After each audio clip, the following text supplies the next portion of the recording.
Another variety that is not listed, nobody knows about. I haven't offered it up yet, and this is the first time you're hearing it. It was never released. It was part of their breeding program that was abandoned, and it happens to be a star performer for me this year. All right, I'm in Knoxville today, sitting with the most famous man in Flomaton. Randall White from Flomaton Famous. Him and his wife run a YouTube channel. You've probably seen it if you've seen my content. If you haven't, go over to YouTube and check out Randall, Flomaton Famous. He's got great grafting content, orcharding content. What I'm really here for is his rare fig collection. I drove all the way from Nashville to pick up 4 figs and probably some more if I can fit them in the truck, but I know I'm running out of room at my house, and I'm hopefully propagate them and put them in your orchard here soon. So what are you excited about growing this year? Figs. Figs? Yeah, more figs. What got you into growing figs? I climbed up into my grandparents' brown turkey fig with my cousins at a very young age, and we would eat the figs out of that tree.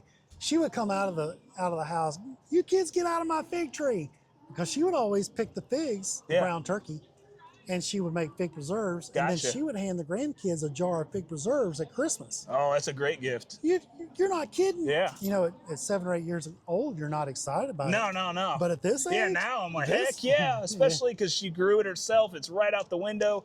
There's that sentimental aspect to it, but also the flavor is going to be out of this world, especially with that age and establishment of the tree. Yeah, so that's where it all began for me. I did 20 years in the Navy. I was in Egypt back in '94, and I was going through the dirt streets of the market there, and there was a little Egyptian lady sitting in a chair, and she had an egg carton, and she had these big purple figs like this. And I didn't talk to her, of course, because I spoke English and she did not.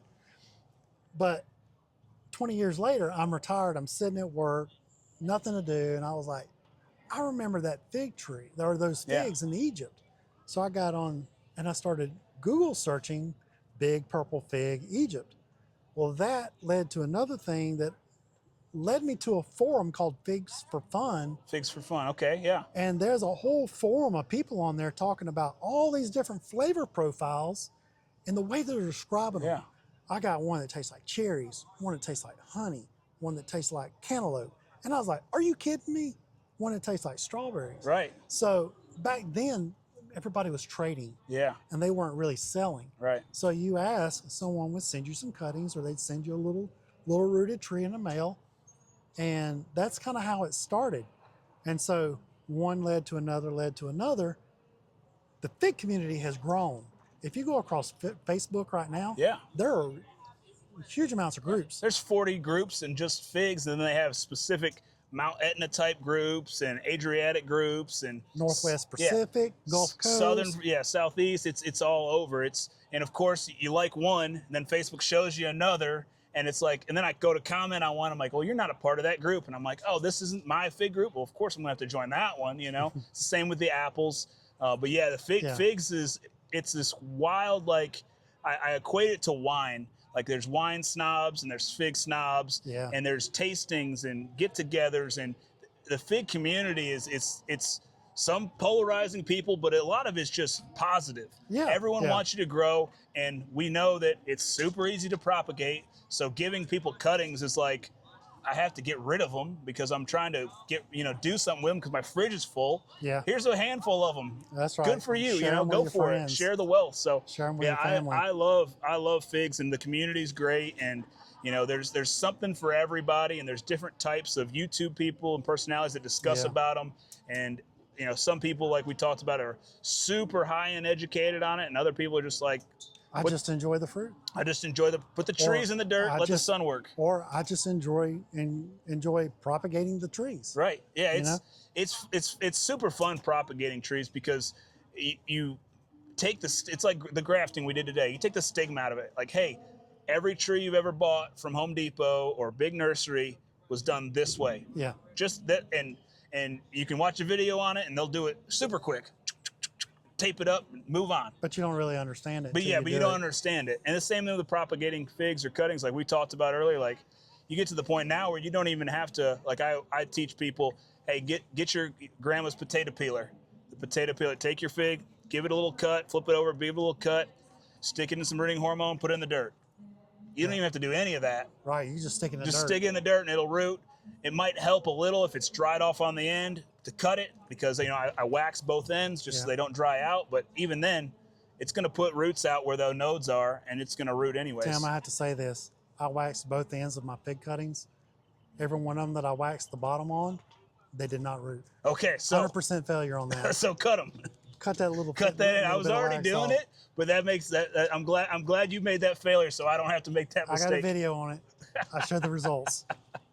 I have a whole tray. I've got 3 trays of propagations that did not make it, and I wasn't able to propagate those varieties. Oh man, Yeah. that's Hard so, lessons learned. You Yeah. show the results, you learn, you move on. That's right. But it's funny though, because you would think that it would work just due to the fact of how much rooting comes out of the sides without any cutting, without any, and you've capped it off so it's dry. Yeah. You know, it's not drying out. It's not drying out. It's not pulling up too much moisture. Yeah, you would, and I mean, shoot, half the time it's like people talk to us today. Well, how do I know to water? What if I overwater? You're gonna overwater. That's what's gonna happen. It's a fig. It doesn't need as much water as you need. And how many times I've ruined cuttings because I'm like, this one needs it, that one. I just douse them all, and then I come back and they're rotted out. And so, Speaking on that, my best fig propagations are about October. Whenever everything starts getting lignified, it's hardened up, it's getting ready to go dormant. There's still a lot of sugars and energy in those stems. It's not frosted yet, so I don't have the stress of frost hitting that plant. Take that cutting and put it in the dirt, and it is so much easier to root because you're still getting to the 80s during the day and you're still moderately warm at night, and that's when I have my best. when's the best time to propagate fig cuttings?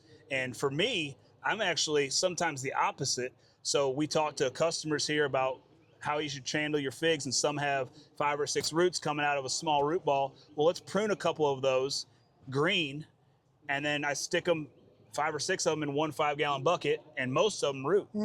And I like that method just because I don't have to store them over winter. I'm not waiting for the greenhouse space or anything like that. I literally just find a shady spot, put the bucket in the shade, and next thing I know, I've got a tree with 5 branches coming out of it. And if I want to separate them, I can, or I can just leave it whole like that and plant it. Yep, there's a whole host of ways to propagate figs. Right. So Randall, what are your top 3 figs that you recommend to people when they're saying, hey, I want to grow figs and I want 3 figs in my orchard? What top 3 figs do you like? If you're in my area, it's got to be an LSU fig because tied eyes resist the rain, resist cracking, and those are the quality. So I don't have a top 3 if you're a beginner, but I have an array of figs. Okay. And out of the LSU, you're going to find your berry flavors, your honey flavors, and your melon berry flavors. Yeah, they've got a bit of everything. Anytime anyone asks me, we talked about it here today, I always recommend a berry fig, a honey fig, and a melon, sugar, agave fig. It just depends on what type it is and where you're looking and what's available, really. Yeah. But yeah, that's a good point. It's area dependent, and it's what's available. And LSU varieties are some of the best that are out there, and it's something where we talked about names today, and yes, you can get 5 or 6 Mount Etna types, but maybe you like Maltese Falcon or Malta Black or San Miguel Roxo, or you just like the name and the history of where it comes from. And so a lot of it is just the name and the Dead Cat series from the LSU varieties. It just makes me laugh. And I bought one last year from Ross Radeye, Ross the fig boss. Yeah. He's got the Godfather fig that he got from somebody, which was literally the fig from the Godfather movie. There was 2 figs behind whoever, I can't remember the actor, and he has a cutting from one of those, and he's propagated it. And so I've got the Godfather fig. That's fun. It's fun, and that's what this is supposed to be. A lot of people, especially in groups and fig groups and comment section, they get bent out of shape. Like, hey, we're all just growing fruit trees here, and have fun with it. Yeah, have fun with it. Have fun with it. We talked about it off camera as well. What is your preferred method of fertilization? In ground, in pots? What do you recommend to people when people tell you, hey, I want to fertilize my figs? First, I have to ask them, are you tend to be an organic permaculture type, or do you just water and fertilize like you would your flowers, or you're using chemicals? If you're using chemicals, you just want a quick down and dirty, you can just give them a Miracle Grow. Right. 1 dose of Miracle Grow once a month, and that'll do it. If you want to really grow the flavor of the plant, grow the nutrients in the soil, go with a fish emulsion. Yeah. Really feed that plant. Yeah, good and I healthy. love fish emulsion, and it's what I love about it too is it's everywhere. Like you can say, hey, you need a rooting hormone. Okay, we'll get Clonex or get this root, or here's the Amazon link. You can go to every big box store, at least in the Southeast that I've ever been to, Lowe's, Home Depot, Tractor Supply, the Co-op. They all have Alaskan Fish Fertilizer, Yeah. 511, and it'll do just about everything. And you've already got minerals in the soil, so you really don't need that extra phosphorus and potassium. But if you wanted to, right next to that, usually on the shelf, is their More Bloom Alaskan Fish Fertilizer version, More Bloom. I mix them together. I take them and just do a little blub blub, do another one, mix them up, and pour them on the tree. I did it in a spray rig for a little while.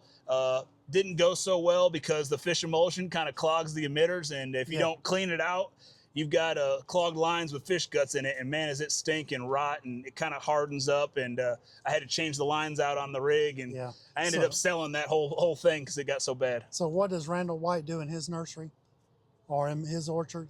What I do is in the very first part of spring, the very first feeding I give them is a triple 13 right around the drip line. I don't overdo it, but I give them something that they can soak up quick and get them going. Right. Either that or a Miracle Grow. And then I have a drip irrigation system throughout my whole orchard. And I have a filter that will filter out particulates. And I have a injection system, and I'll pour my fish emulsion in the injection system. Oh, that's nice. And then I'll let it feed for 2 or 3 days, that fish emulsion, and grow that soil and feed those plants. Yeah, that's nice. That's nice. Oh yeah.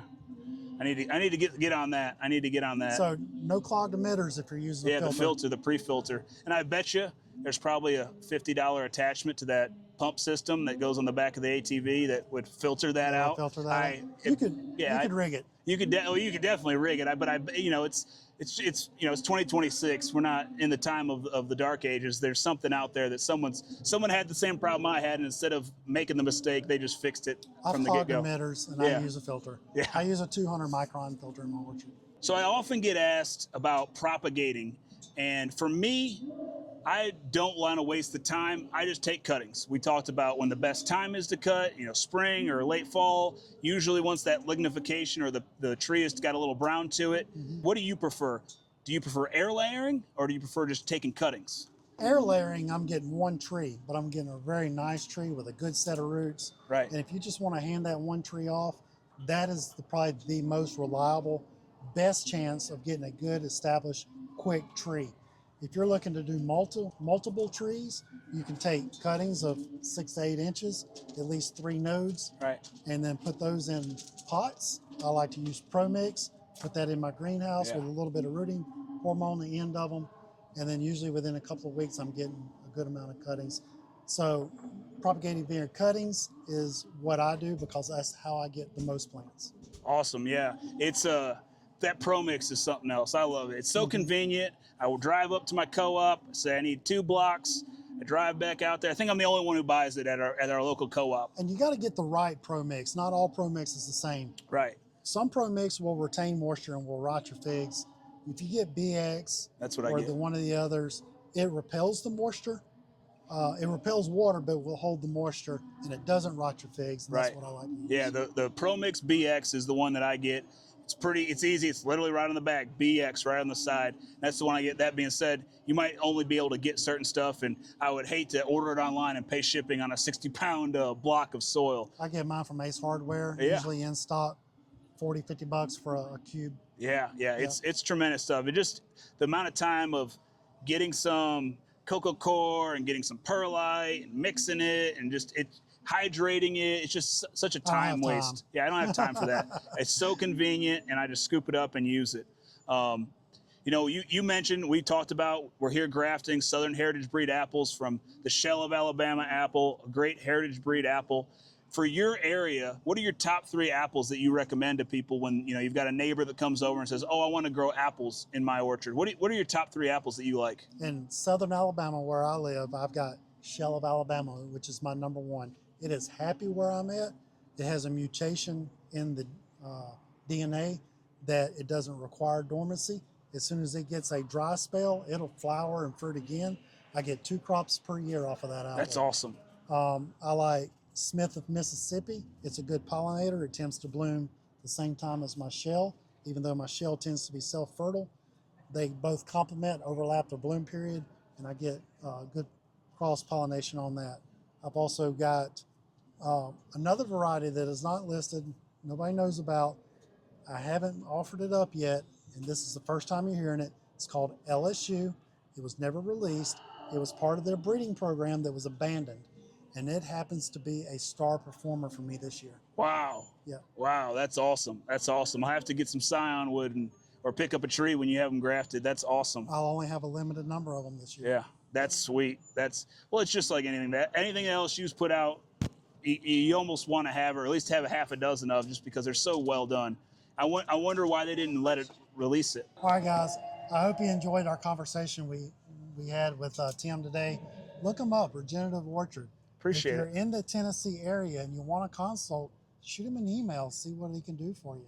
Tim, great talking with you. Appreciate it, buddy. Thanks for coming out. Yeah. And thank you for helping me teach the grafting classes and help sell these fig trees. Hey, man, all I can do to help, man. I enjoy it, and I appreciate you coming out and bringing this variety. Like I tell every customer here, you cannot find these figs anywhere else. No one is going to bring 100 different varieties to a festival, to anything. No one does this. Right. So, I mean, the fact that you guys can bring this up here, it's a testament to your passion for figs and what you guys do for festivals. So if you guys have a festival from, I'd say, Kentucky down to the Gulf Coast, Keepers of the Old Ways, was it Scrub Fest? Yeah. They go to all of those, hit them up, and you can get some of the best tasting figs that are on the market. Yeah.